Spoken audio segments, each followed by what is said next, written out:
Okay, in this video I'm going to be doing a unboxing and a review of a portable spray painting booth kit. Now I know what you're thinking. You're thinking, hey, too fast. This is you're deviating way too much from firearms or automotive stuff. But I guarantee you I'm not, because I bought this specifically for painting firearm parts. I'm also going to use it for doing smaller automotive parts projects as well. Now, why did I buy this? Well, I have a workshop that I work out of, and it's a heated workshop. It's great for these long winters where I live, but it is not really conducive to painting. It is temperature and humidity wise, but painting in a closed environment is not healthy.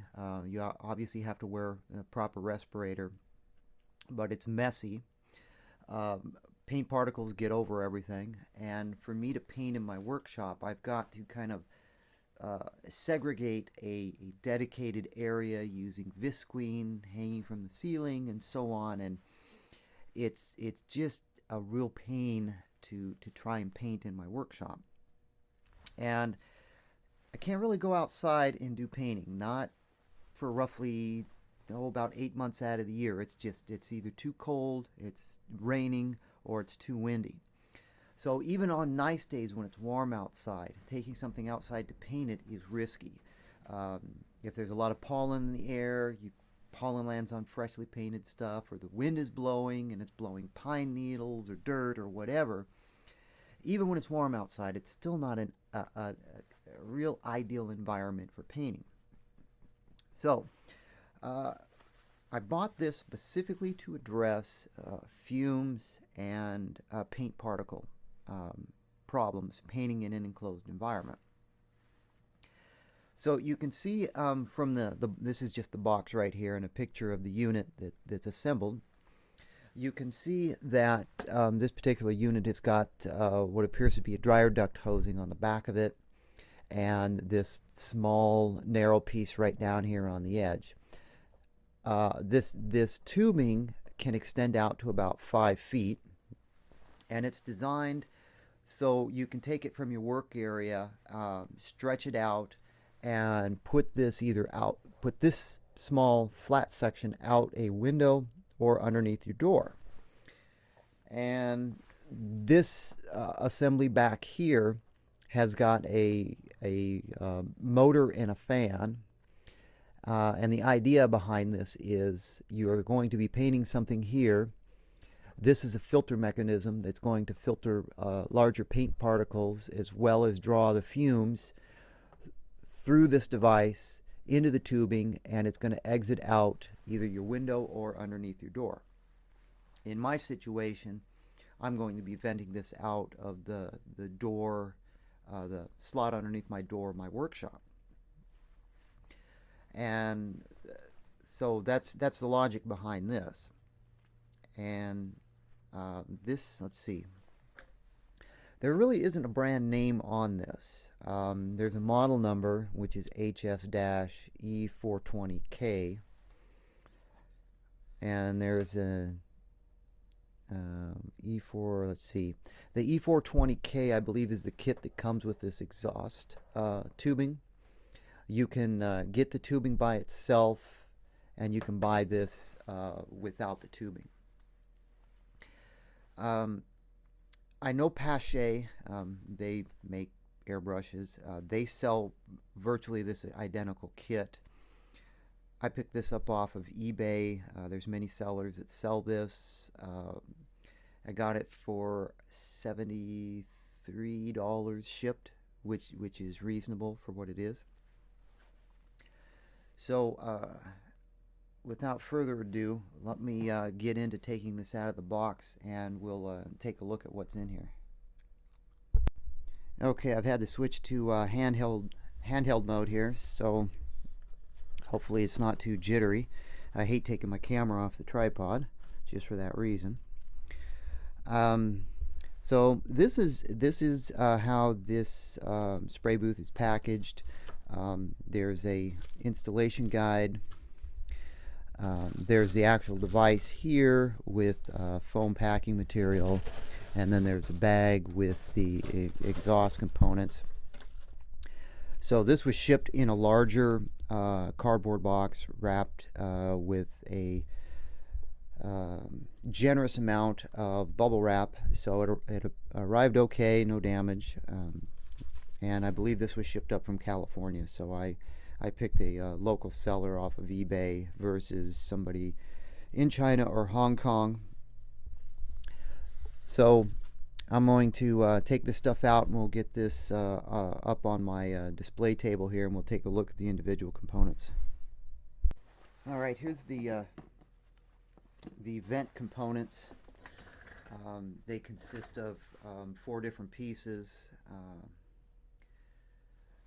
This piece goes on the back of the paint booth, and you've got the flexible tubing, and of course I'm sure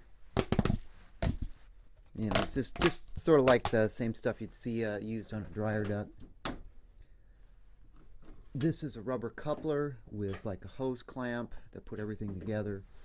And then you've got the piece here that actually would go out your window or underneath your door. And it is about, it's about 1 inch.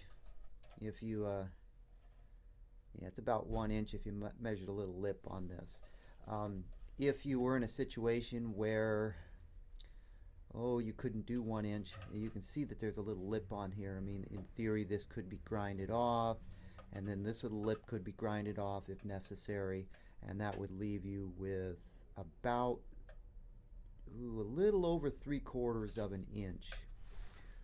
So if you were going to do this indoors and vent it out underneath your door, and you had minimal clearance, with a bit of modification to this, you could get it down to about 3/4 of an inch.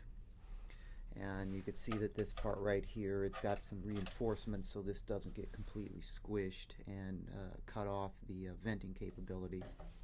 It's thin plastic, but it will definitely do the job. So these are the venting components. Let's move on, and we'll take a look at the main unit. Alright, here's the main unit. You can see that it sort of looks like a little rectangular box with a handle on the top of it. Well, it is a rectangular box with a handle on top of it. The whole assembly folds up for easy portability or storage. And it is 16.5 inches wide, 6 inches deep, and 8 inches tall. So you can see that this, you're not going to be able to fit an entire large firearm in this device. But on that note, you can actually combine 2 of these devices together to get more filtering as well as a larger work area for painting. And I'm not sure if I can show you how that's done because I only have one of these, but once I open it up, I'll see if I can explain it better. So the side right down here has a door that opens up, and you have your power cable, which is on a retractable wheel, and there's a button right up here on top. If you pull the power cable out, it kind of stays, and so that is an automatic retractor for the power cable, so that's nice. Up here also on the other side, this is your power button to turn it on or off, and the back of the unit, and you can see the fan that provides the circulation, and just some stickers and features and such. And actually, can't see if you can see this here on the front. As I kind of zoom in, there is a decal on the front here that shows how you can take one unit and kind of combine them together and get 2 units out of it. So you end up with two filters and 2 filtering fans. So you could definitely do get a larger work area. And that's something I might explore down the road. Since this is a brand new item for me, I'm not sure how well this is going to work out. I did check out some other users' reviews of this product, and their experiences have been positive, so that convinced me to go ahead and give it a try, since it was a minimal investment. And if it does work out and I need the larger work area, this might be an option. Normally when I'm doing firearms, I completely disassemble the firearm and I'll paint the individual components. I don't try to take a complete firearm and camo it with it fully assembled. I've seen plenty of people do those types of YouTube videos, and I don't comment on their videos, but I might actually make a whole video series on how to properly camo or paint your firearm components. Everything from prep work all the way up to painting, because there's so many videos on YouTube that these people should not even be doing how-to videos on how to paint, because they don't know how to paint. They don't have a clue. But I'll save that for another video. But if you guys really want me to, if you're interested in seeing me do a thorough how-to when it comes to painting, definitely leave me a comment. That will help me make up my mind if I want to dive right into it or not. Anyway, getting back on topic, so you can get a little bit of an idea on how to combine 2 of these together. And let's see, since I've never opened this, I'm not exactly sure how it comes apart. I'll actually try to do it on camera without looking too completely foolish on how it comes apart. Actually, it looks like I'm gonna have to take this off camera and figure out how to open it first, and get the camera zoomed out here so you can actually see what's going on. So let me figure this out. I'll be right back. Okay, going from the bottom, this just pops up. You can see the rubber feet down here. This pops up, and then the top lifts up, and these parts come out. I'm not exactly sure how this all kind of comes out of here. I definitely don't want to knock everything over here. I'm going to have to turn this up a little bit like so, and lift this up. And this panel folds down. I'm running into some clearance issues with my lights. There we go.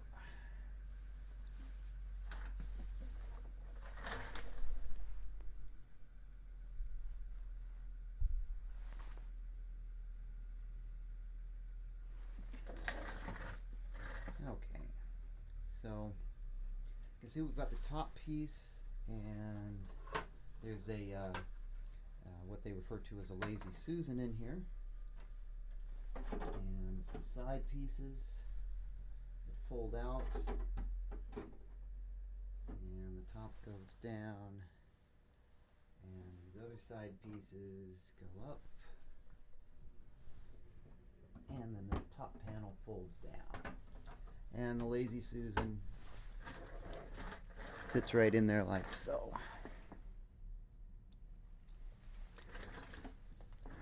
So this is basically what we end up with. Yeah, it's like the dimensions I already mentioned. 16.5 inches of usable space with the lazy Susan. The filter is a cotton type material, and then there's the venting behind it. Obviously the filter is replaceable. You can either buy specific filters made for this, Or you could buy furnace filters. I found that buying a large furnace filter that maybe has carbon filtration on it, and cutting it down the size, does tend to be cheaper than buying a pre-cut filter from a company that makes them for these guys. It can end up being a better deal if you buy the larger stuff and cut it down. I don't know how often the filter needs to be replaced on this yet, obviously. So let me grab a part, and I'll be right back. Okay, I just wanted to grab a stock that I had and put it on this Lazy Susan so you could kind of get an idea of what you can do with this. So you can see fitting a stock or a pistol grip or a handguard, even a lower receiver and upper receiver from a disassembled rifle is going to fit within the space constraints here fairly easy. And you can, if you're painting something, you can easily manipulate the Lazy Susan for your painting needs. You don't have to actually handle the item. Now, in a situation like this, if I was going to paint this item, I would probably stick something inside of here, and I'd get it elevated up off of the Lazy Susan, so I could cover all the different edges and the crevices and such. Just depends on what you're painting. You could always paint it like this, get a coat on it and let it dry, and then flip it over or flip it on its side and paint the bottom. I prefer to get everything painted the first pass when I'm doing something like this.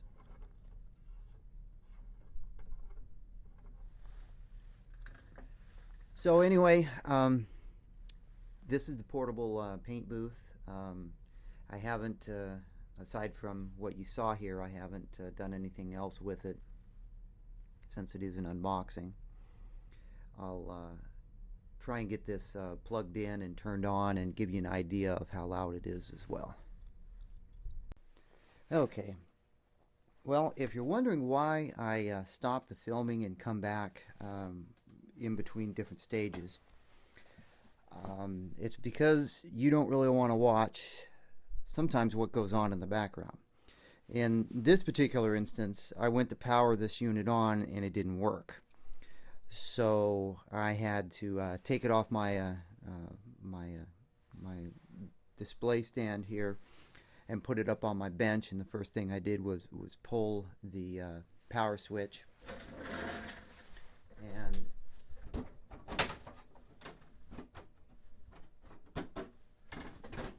can see I've got the power switch pulled out of the box. As soon as I pulled the power switch out, I found one of these wires disconnected, or it was this one. This one is loose. These spade connectors are not staying on very tight. So something to keep in mind, that this is made overseas, so it's not probably of the highest possible quality, especially given the price. But fortunately, it was an easy fix. It was just a loose wire. Would have been very frustrating to get this out of the box and find that it doesn't work, that the manufacturer was too lazy to even bother to turn it on before they boxed it up and sent it off. So with the power switch fixed, if I kick it on, now you can hear it. Now you can see that, we've got a pretty good amount of air circulation going on there. Grabbing the post-it note.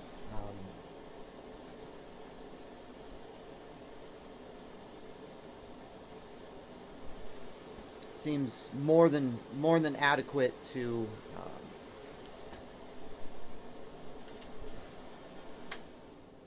probably better just to turn it off. Seems more than adequate to pull fumes and pull paint particles into the filter and keep them from circulating around the room. So, so far, aside from the minor little hiccup with the switch, it appears to be working.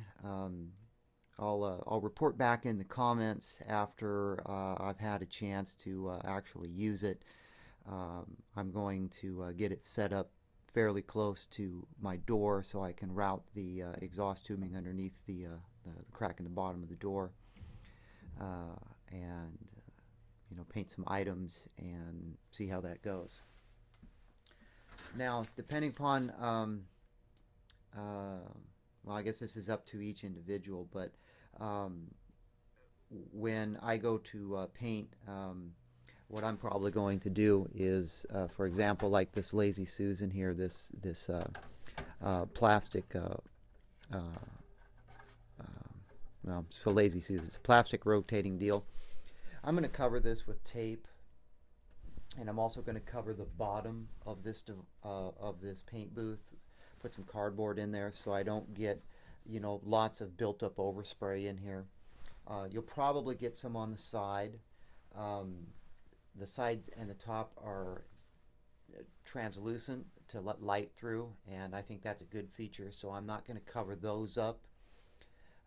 When I'm painting, I'm going to be painting in this direction, so there's going to be overspray on the Lazy Susan as well as down on the bottom. So they don't include any inserts or anything like that to lay down here. So if you've got a shipping box or something, you can cut up and put some cardboard down, or cover this with tape just to keep paint from getting built up on it. That probably would be a good idea. And aside from that, I definitely wouldn't recommend spraying paint directly into the filter. That would just shorten the lifespan of the filter. I know I always test my spray cans before I start to paint. I always squirt them, make sure they're clear and they're not clogged up. So I want to minimize shooting paint directly into the filter. At this point, I don't have anything else to talk about with this, but I will report back and maybe do a follow-up video or post some follow-up comments on my initial thoughts on this device after I've actually used it to paint something. All right. As part of the installation of accessories, or the venting accessories, basically to install it, you can see the fan right here. It's got a metal grill on it, and we're going to be installing this piece, and this piece goes on like so. So what we would do is we're going to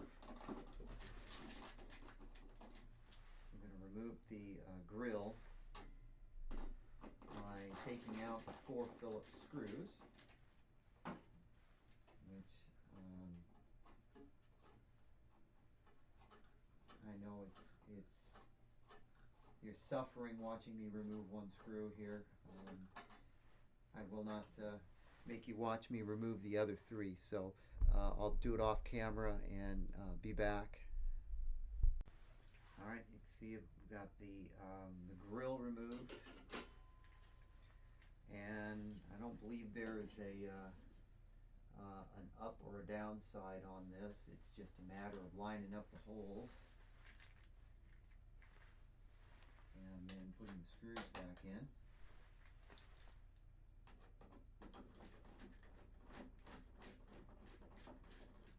Pretty simple.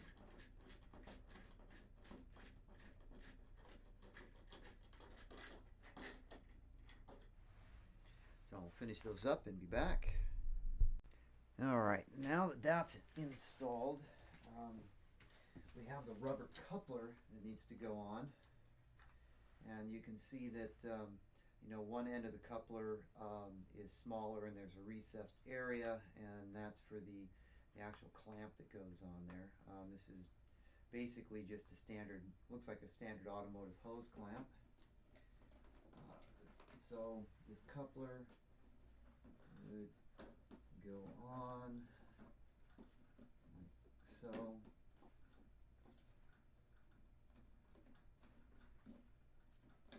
and once you get it on, tighten up the hose clamp.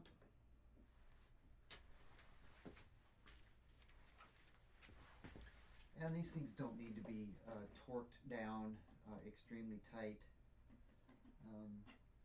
Given that this is plastic, you may want to exercise some restraint in how much you tighten this stuff down.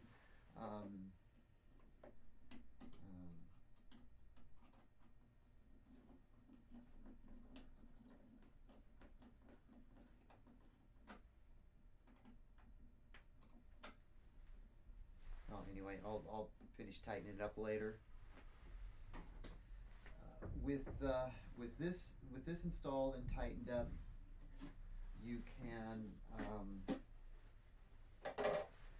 insert your hose. Just kind of bend this down, and it's it's just gonna kind of pressure fit, and you kind of twist it and feed it to get it in there.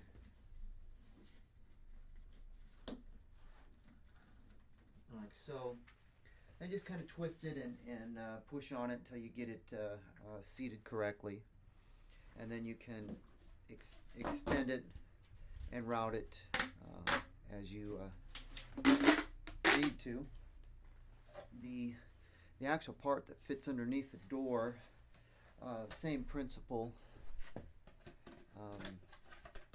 It's going to go on.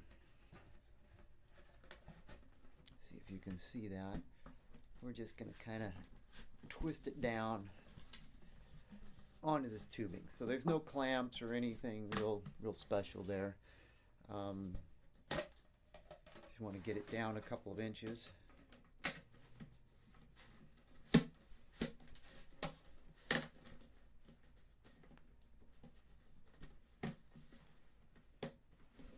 Some of these, I know for like air conditioner units, when you're going through this procedure, they're almost threaded, so you can just kind of twist them on.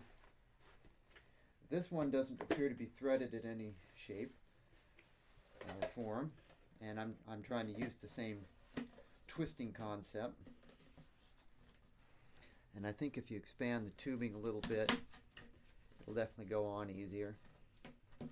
But you can get the idea on how this assembles, and then you can route it. Okay, I've got this spray booth set up. You can see how I have the ducting routed underneath my door, and it routes up to the unit. You can also see that I've got a light on the top of the unit that is shining down to give me some illumination for painting. And like I mentioned about the lip, to fit this underneath my door, I actually had to grind that lip off because I had about 3/4 of an inch between the bottom of my door and the concrete. So something to keep in mind. It ground off real easy using a Dremel. And so the paint area is fairly well illuminated with that single light up on top, which will work out great. I can obviously add more lights if necessary, but definitely needed at least one light.